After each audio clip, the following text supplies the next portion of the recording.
We'll now progress to the 10-minute rule bill. I call Alan Brown. Madam Deputy Speaker, I beg to move that leave be given to bring in a bill to require the Secretary of State to publish proposals for a compensation scheme for women born between 6 April 1950 and 5 April 1960 inclusive who have been affected by increases in the state pension age and for connected purposes.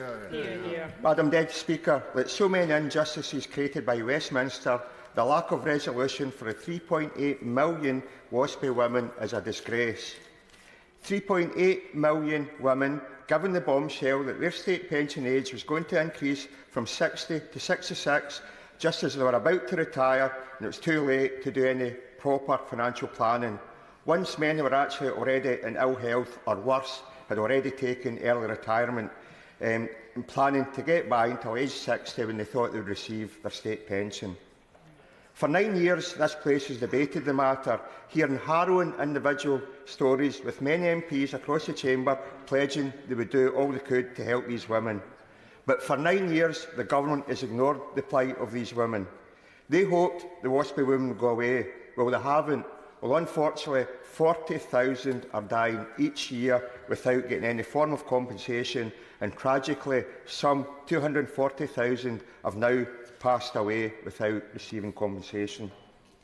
And for those now trying to make the best of their retirement while facing a cost of living crisis, polling has established that half of WASPI women have struggled to pay essential bills in the past 6 months, and even worse, a quarter have struggled to buy food.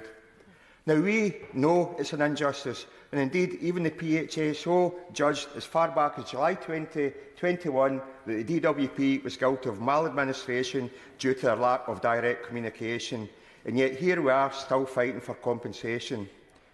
Madam Deputy Speaker, frankly, the majority of the Tory backbenchers who previously were very vocal and supported WASPI women in the past have all went quiet, including the leader of the Tories in Scotland, and as has the Labour Party. It's utterly astonishing that the best I can find for the current Labour leader is, we've met many of these women and campaigners, and our hearts go out to them. It's a huge injustice. He also said he would need to hear the outcome of the court case he believed was ongoing. That was back in April 2023. And, Madam Deputy Speaker, I would say just saying our hearts go out to them is as bad as saying nothing. It's completely vacuous, and there's been silence in the 10 months since when the court case had already concluded anyway. So I would urge the leader of the Labour Party, instead of letting the Tories move his political dial and political compass, find a moral backbone and make a commitment that if this fag end of a Tory government won't deliver some form of compensation, then a future Labour government will. But having said that, given that the current Labour shadow for working pensions has never uttered the words WASPI or 1950s women in Parliament, and neither is a spokesperson for women equalities, I do not see much pressure being put on the Labour leader from within his shadow cabinet. It's a shocking dereliction of duty from what is supposed to be the main opposition party at Westminster. Madam Deputy Speaker, it isn't just the main parties here at Westminster letting down the WASPI women. The Ombudsman has taken way too long and is still dragging their feet, so they've given the women hope and dashed it time and again over the period.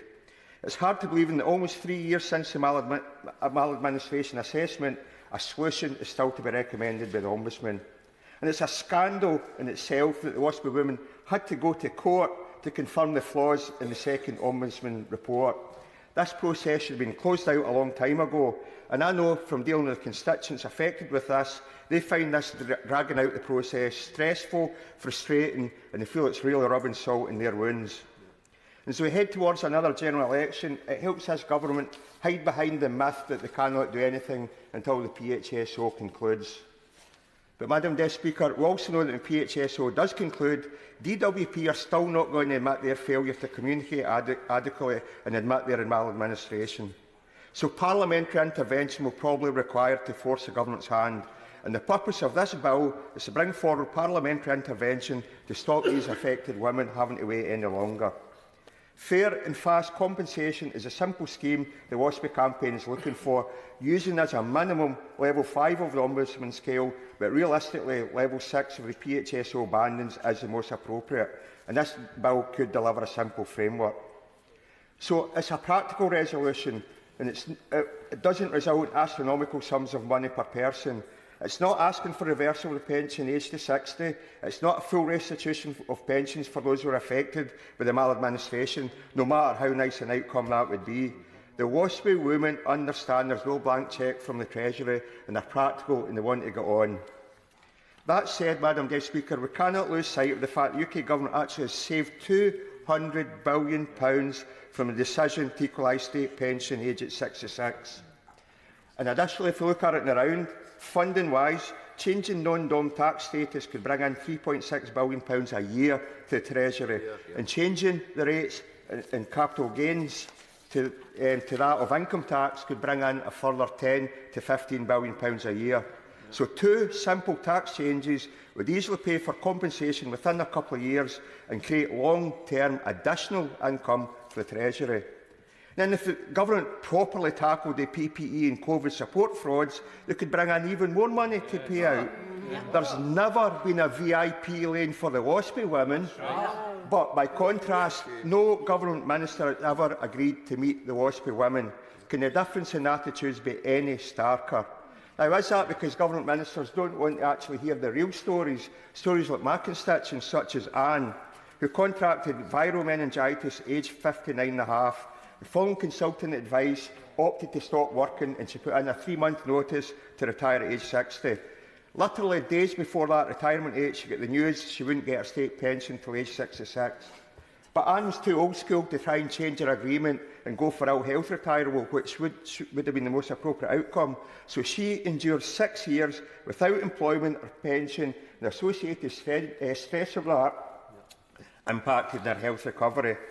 Marie, whose husband got cancer and had to stop working when she was aged 59, forcing her to work on another 7 years doing work that required physical effort while doing caring duties just to survive financially. Mary went part-time at age 55 due to health conditions, and then got the pension age increase bombshell when she was aged 59 2 months, forcing her to work on for several years and having to work on through having cancer treatment in her 60s. Pamela, given the news at age 60 just as she retired, she couldn't get back into the workforce and suffered ill health, forced to downsize her property twice and still has a financial hangover. Violet, widowed at age 53, after working and worked since the age of 15, paying NI contributions for 45 years, and forced to wait another 6 years due to that lack of notification. Lynn, exhausted after working for 34 years in NHS, agreed early retirement at age 55, finding out on her very last day at work it would be 11 years before she would get a state pension, not the 5 she anticipated. Nancy, widowed at age 54 while she was working part-time, traumatic emotionally and then financially.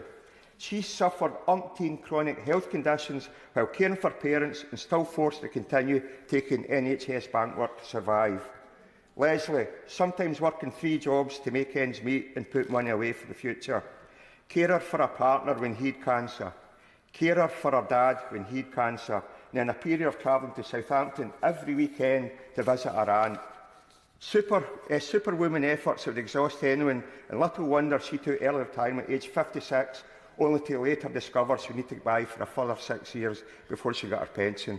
There are countless examples of constituents who would have put more money into private pensions, would have topped up their NI contributions, and those that have had to use their savings, missed out on holidays and generally struggled to get by due to that lack of notification. And let's not forget, Madam Deputy Speaker, many of these women are well qualified. They're all intelligent, and yet they're made to feel somehow their fault that they did not, and that DWP's denials make it worse for these women.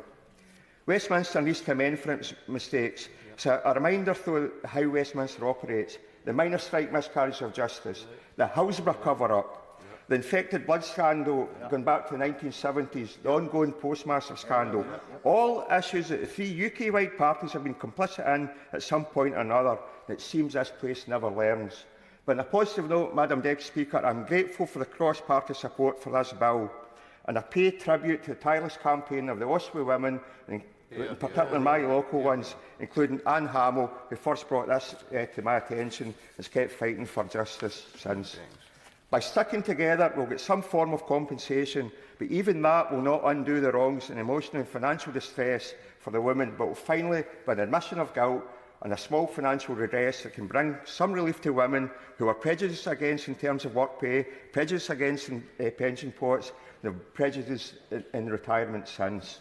Thank you. The question is that the honourable member have leave to bring in the bill. As members of that opinion say aye. Aye.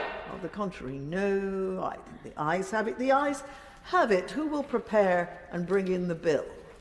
Stephen Bonner, Patricia Gibson, Jim Shannon, Marion Fellows, Graham Morris, Amy Callaghan, Colm Eastwood, Peter Aldis, Wendy Chamberlain, Gavin Newlands, Chris Stevens and myself.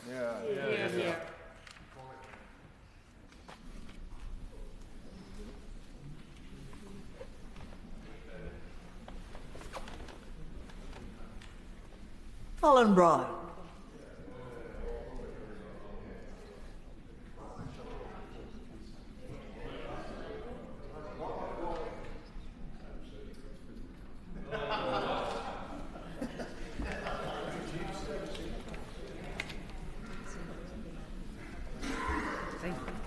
State Pension Age Compensation Bill.